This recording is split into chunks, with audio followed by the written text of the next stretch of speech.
పూరా లోకల్. యోగా అనేది కేవలం ఆసనాలు కాదు, ఒక వే ఆఫ్ లైఫ్. మనందరికీ క్రమశిక్షణ నేర్పేది.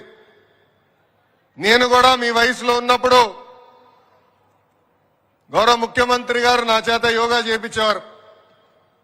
పొద్దున్న లేయాలంటే ఆయన తిట్టుకునేవారిని, పొద్దున్న లేపుతున్నాడని ఒక్క గంట ఎక్కువ పడుకోవచ్చు కదా అని. కానీ ఆనాడు ఆయన నాకు నేర్పించిన క్రమశిక్షణ పట్టుదలతోనే ఈరోజు నేను ఈ స్థాయికి వచ్చా. అదే క్రమశిక్షణ పట్టుదల మీ అందరిలో ఉంది. ఇది మీరు మరవదు.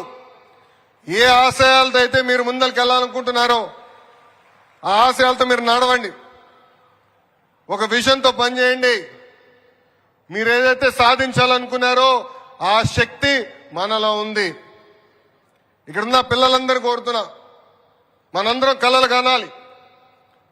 మన కుటుంబం కానీ, మన గ్రామం కానీ, మన మండలం కానీ, నియోజకవర్గం కానీ, రాష్ట్రం కానీ, దేశాన్ని మార్చాలనే కళలు మనం అందరం కనాలి. కానీ కళ్ళ గంటమే కాదు, కష్టపడాలి, పట్టుదలతో పనిచేయాలి. ఏ ఆశలు అయితే మనం పెట్టుకున్నామో అది సాధించాలని ఇక్కడ ఉన్న మిమ్మల్ని అందరినీ కోరుతున్నా.